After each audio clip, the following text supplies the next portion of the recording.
Probablemente hayan escuchado alguna vez el mantra: hagas lo que hagas, siempre habrá alguien que lo hará mejor que tú.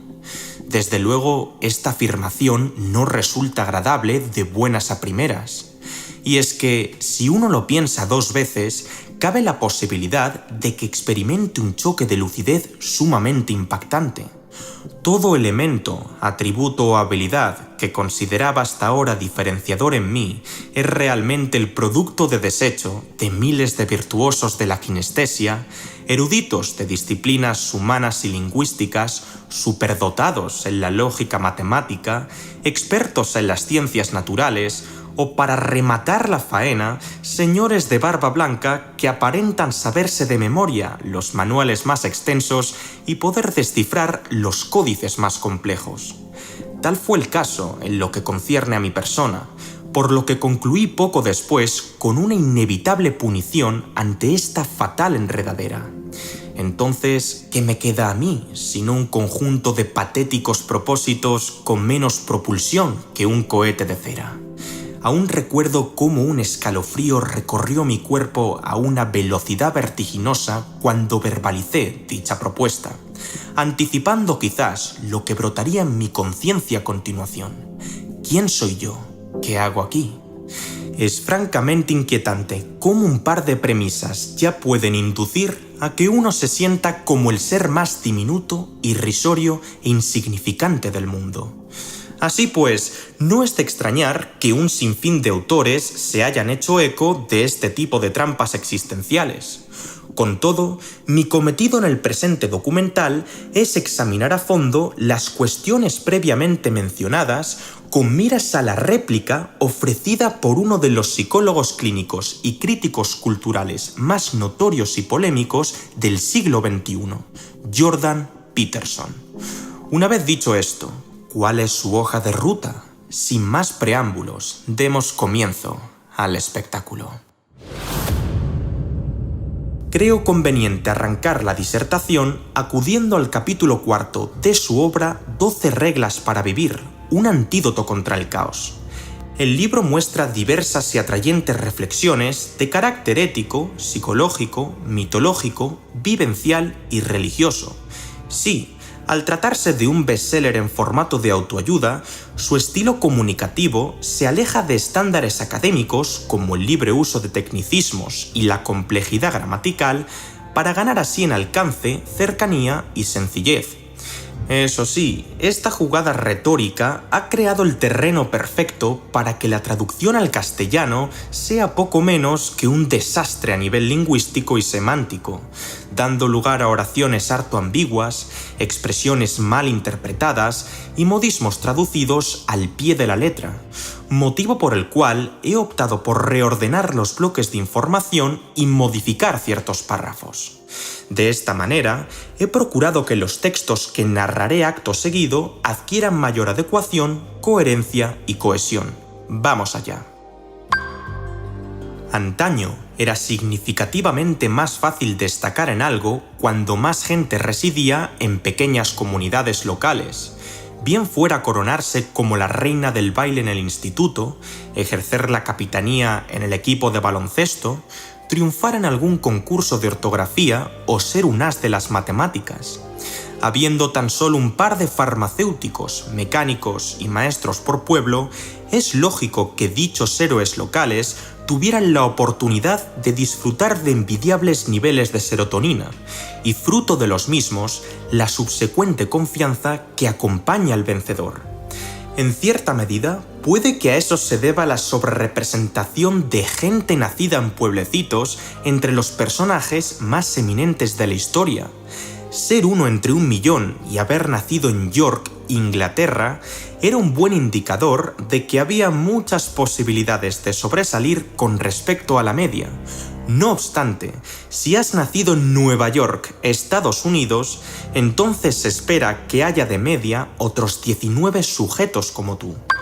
En el mundo contemporáneo, no ha de considerarse únicamente el hecho de que la mayoría de nosotros vivamos en ciudades. para más INRI, estamos conectados digitalmente a más de la mitad de las personas que habitan en el mundo, de suerte que nuestras jerarquías de logros alcanzan en la actualidad alturas estratosféricas. Y es que da exactamente igual cómo contabilice uno sus méritos personales. Siempre habrá alguien ahí fuera que le hará quedar como un auténtico incompetente.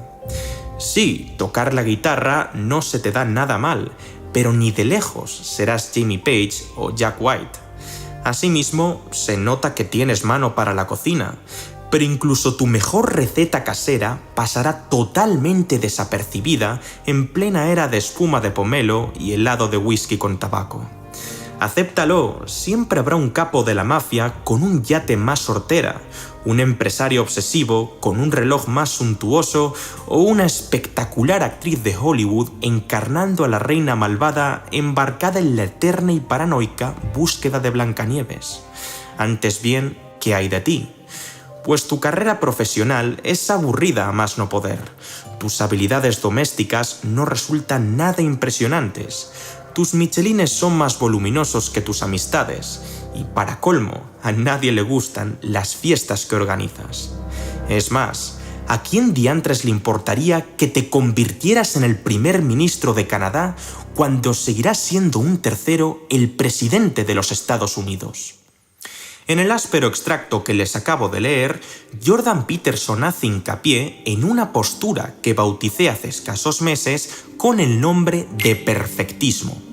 A grandes rasgos, se define como el sentimiento de minusvalía, impotencia y vacío del sapiens al tener conciencia de que otros miembros de su especie son capaces de desempeñar prácticamente cualquier tarea mejor que él.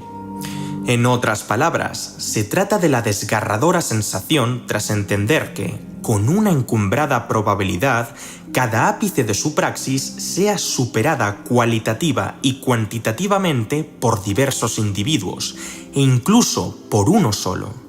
En virtud de lo descrito, la personalidad perfectista en su fase resentida evidencia signos de utilidad, pasividad e insignificancia muy pronunciados, estableciendo comparativas injustas que evalúan a todos los individuos desde un marco excesivamente utilitario y convergente.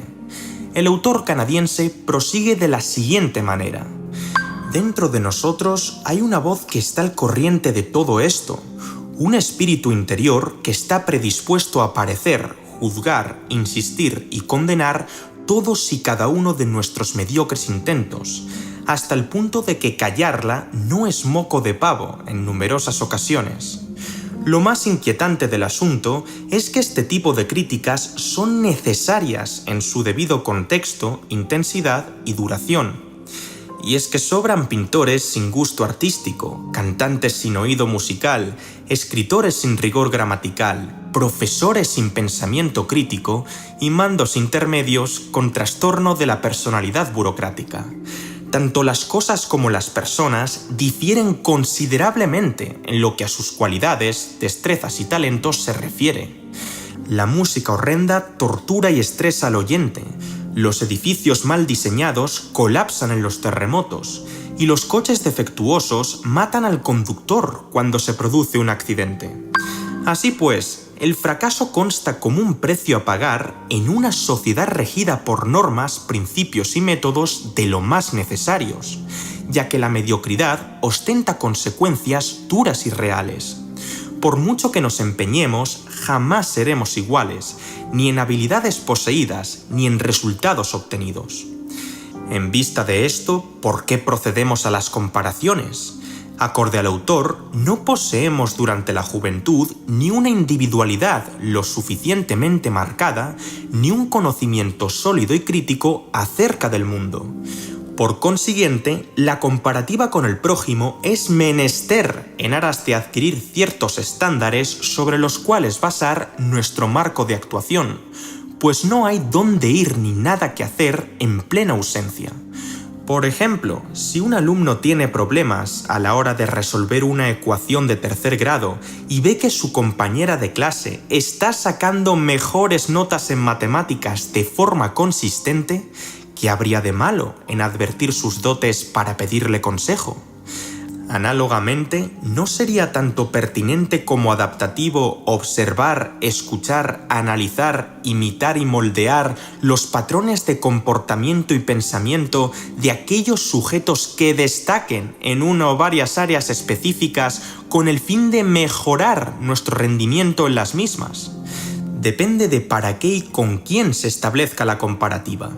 Bienvenido sea fijarse en aquel que verdaderamente tenga una competencia útil o cualidad digna de admiración con el objetivo de extraer lecciones, es decir, de aprender. Cosa distinta sería fijarse en quienes aparentan ser o hacer algo que no son o no hacen en realidad, y para rematar, lamentarse por no vivir en sus condiciones. A menos que seas tan lúcido como para discernir cuándo una ventaja particular constituye una injusticia efectiva sin distorsionar la realidad, el susodicho escenario mermará paulatinamente tu integridad física. Bajo este marco comparativo, la atención pivota vilmente hacia lo que pudo haber sido y nunca fue, lo que otros tienen sin haberse esforzado, lo que uno ha de demostrar para ser digno de amor, y en última instancia, el hedor nauseabundo hacia la existencia tal y como parece estar configurada. Así, el oráculo de Delfos del perfectista frustrado se tiñe de negro azabache, al proyectar con un rubor melancólico sus andanzas por las tierras de nadie. Oh, pobre de mí, no seré más que la sombra del mejor, y en el remoto caso de que sí llegara a ser el mejor, sería eclipsado por las manecillas del crono, con ese infernal tic-tac que me devolvería a la senda de la mortalidad. Entonces, ¿para qué ser algo más o distinto de lo que soy? Es más, ¿para qué ser?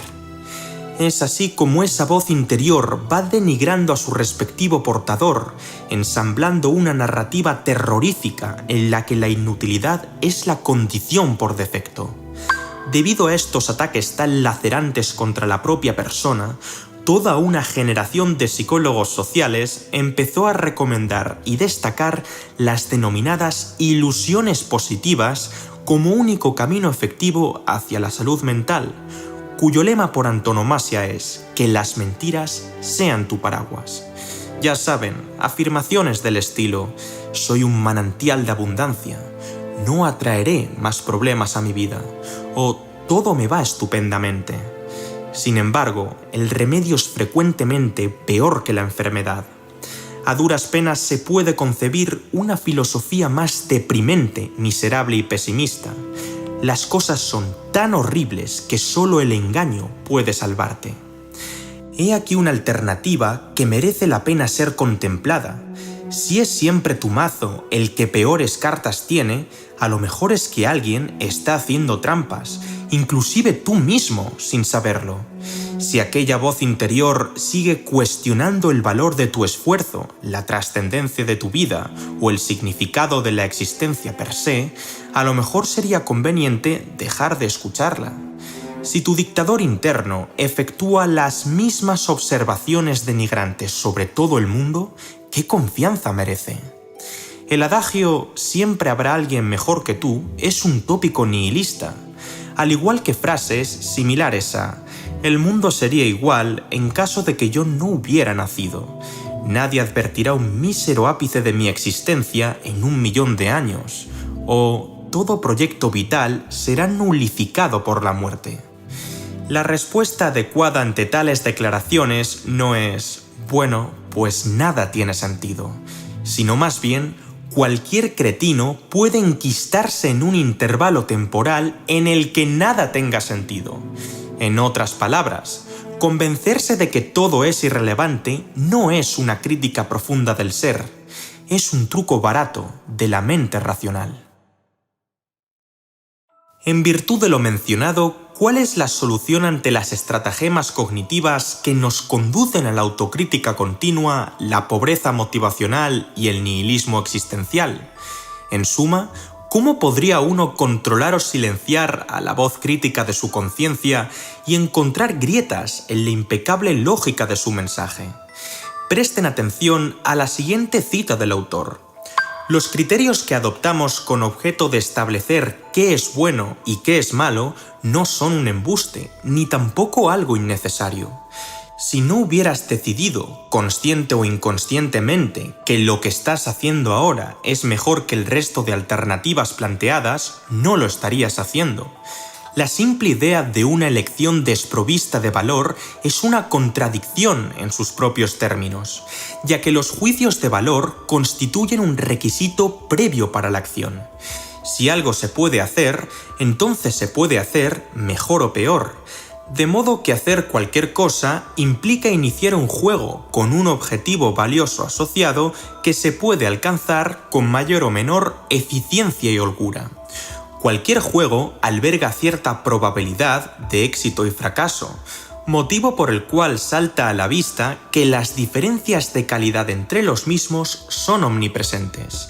Es más, si no hubiera algo mejor y peor propiamente dicho, no habría nada que mereciese la pena.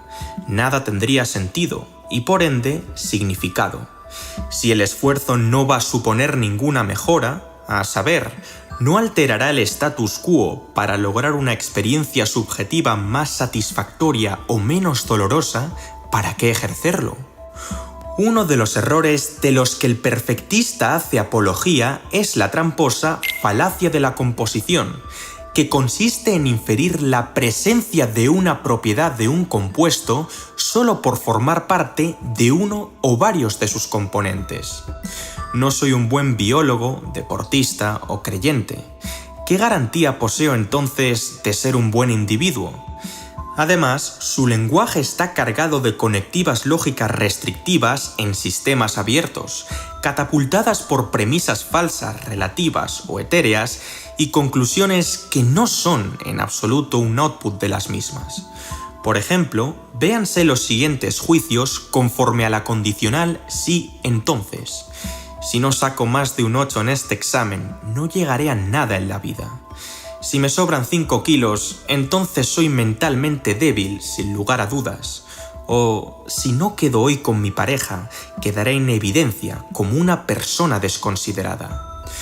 Los productos cognitivos citados son lemas del pensamiento dicotómico, la tendencia a clasificar las experiencias según dos categorías radicalmente opuestas: todo o nada, ahora o nunca, bueno o malo, perfecto o inútil.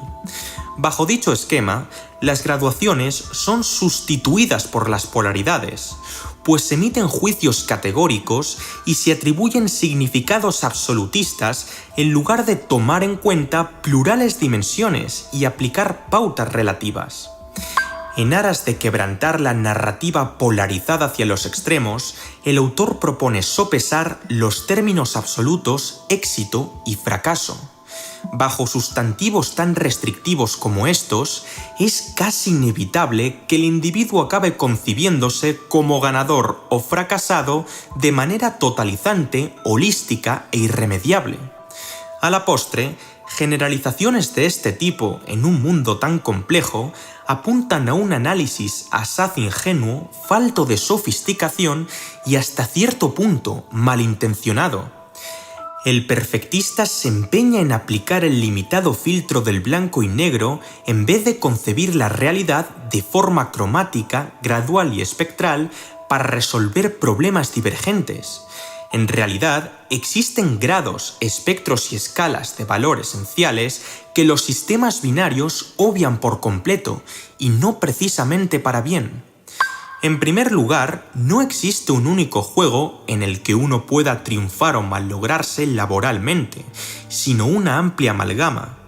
Mientras dejarás mucho que desear en algunos de ellos, otros tantos se corresponderán con tus habilidades, facilitarán una interacción productiva con otros participantes y despertarán tu interés con el transcurso del tiempo. Verbigracia, la abogacía es un juego, al igual que también lo son la fontanería, la medicina, la carpintería o la educación infantil. El mundo brinda muchas y diferentes formas de ser. Si no tienes éxito en una, podrías probar otra que se ajuste mejor a tu mezcla personal de fortalezas, debilidades, preferencias y circunstancias. Asimismo, los seres humanos no participamos en un único juego.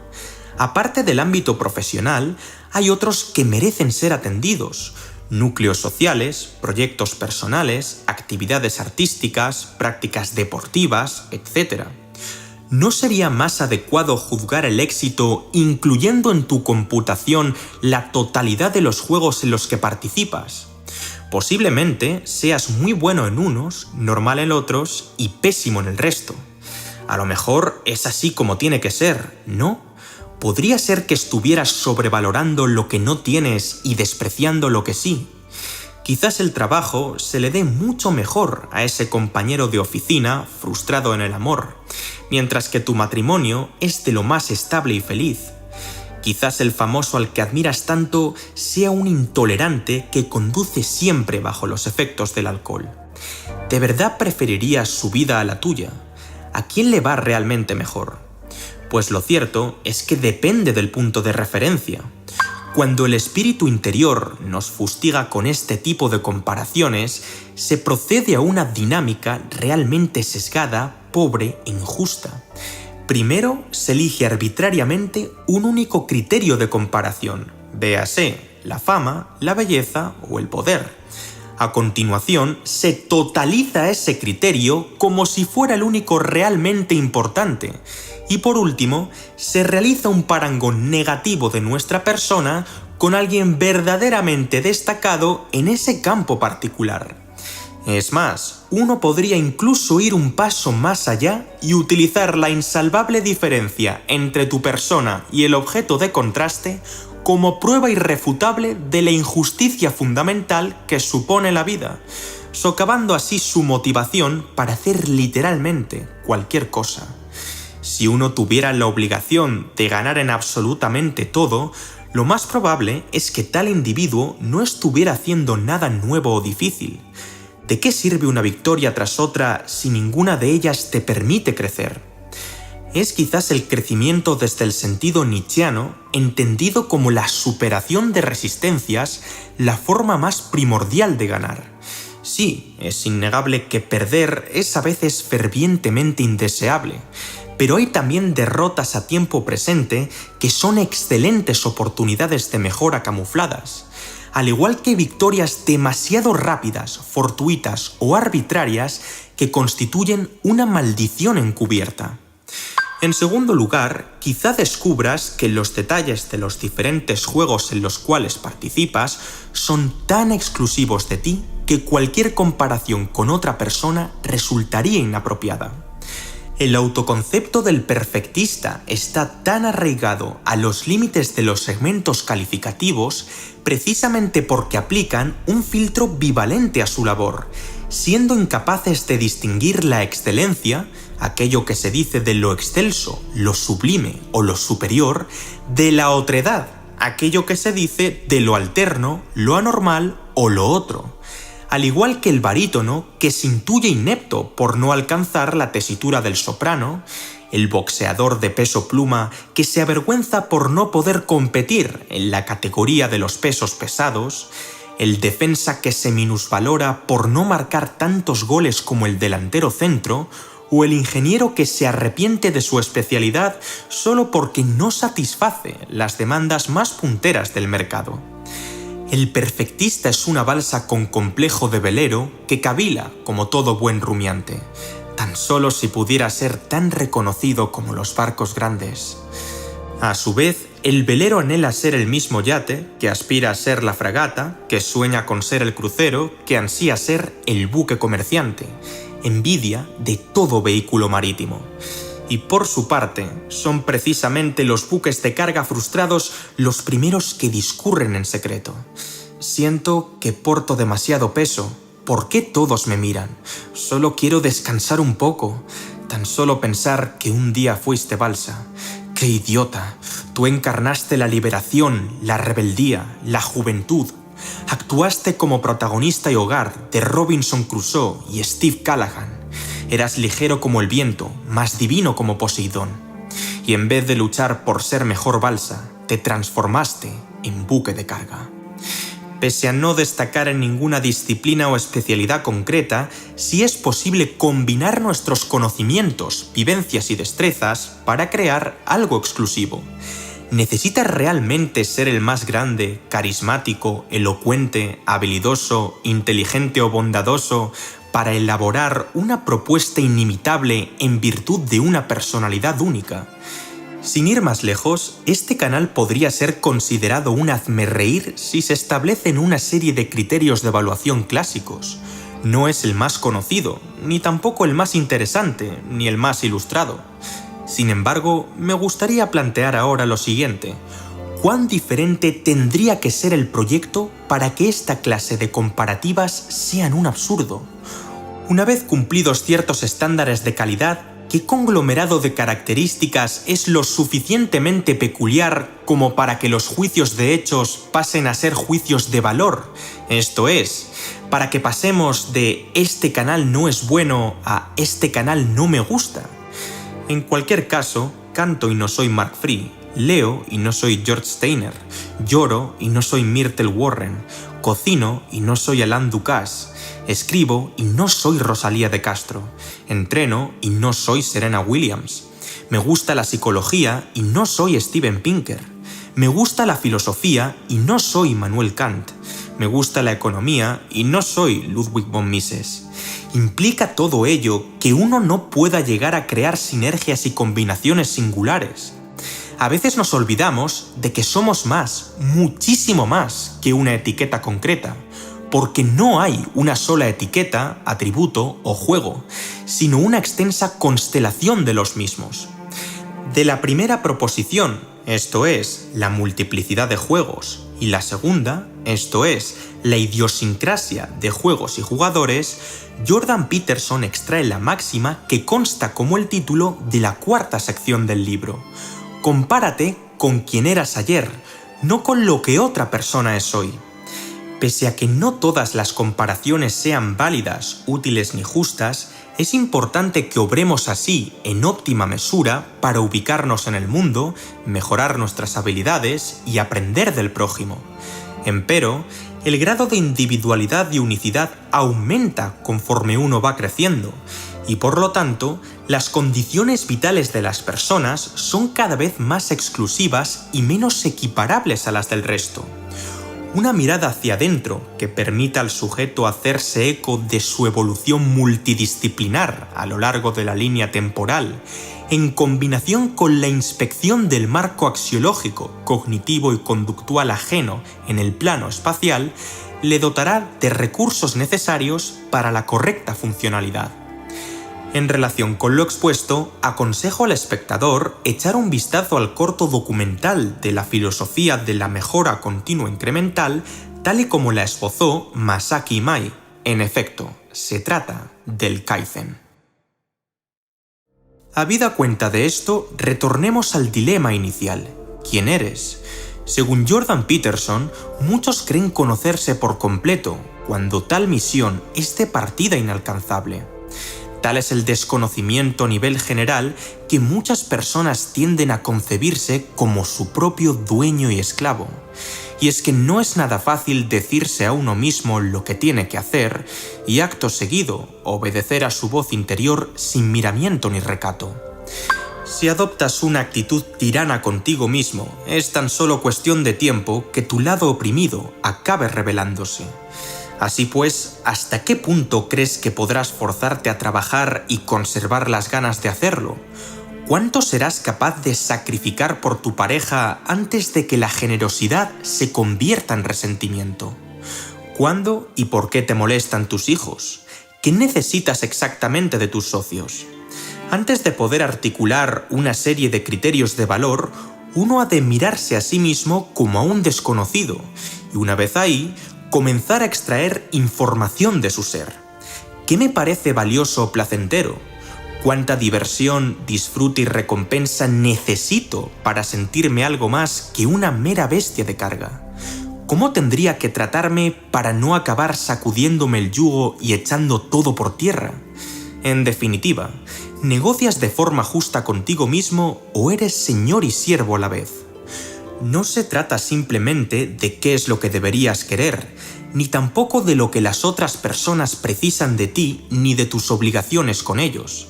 Más bien, el punto central es identificar la naturaleza de la obligación moral que uno adquiere consigo mismo.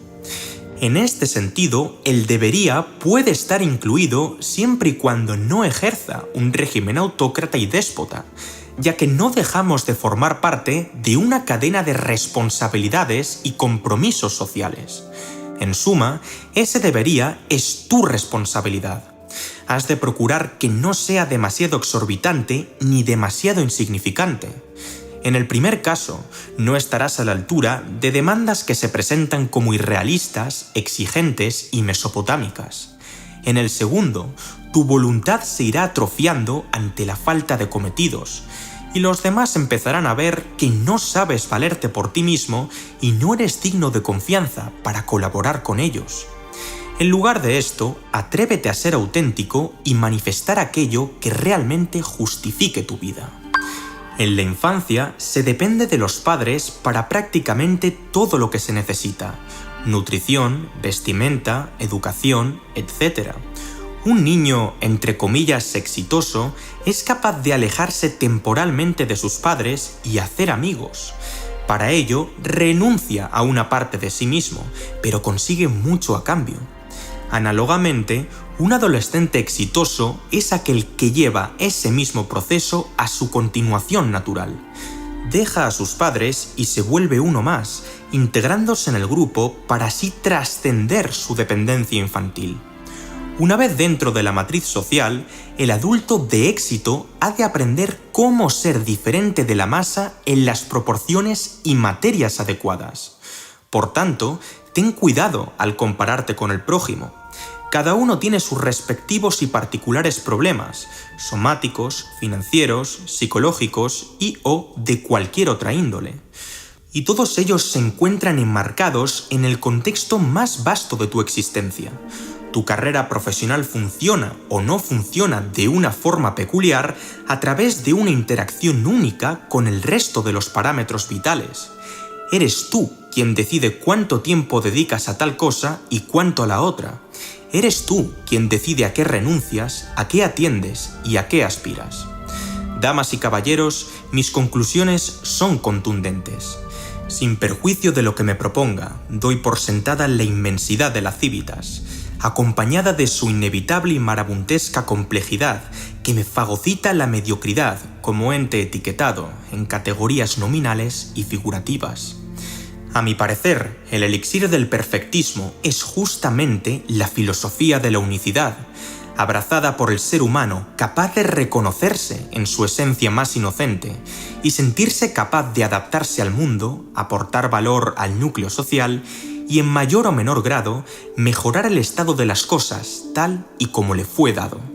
En su vertiente funcional, el perfectista se da la oportunidad de crecer al admitir que existe un horizonte al que mirar, un sendero que recorrer, un rol que jugar, un referente del que aprender. Y, tras escudriñar introspectivamente en la sustancia de su yo, le propicia 3 estocadas al dragón del nihilismo, una de modestia y otras 2 de perspectiva y dignidad, para rescatar al suffichens de sus garras y devolverle el sentido práctico que le fue arrebatado. Soy un poco mejor que ayer, y mañana seré un poco mejor que hoy. Ahora bien, las andanzas por las meditaciones de Jordan Peterson no han llegado a su fin, sino que apenas han dado comienzo.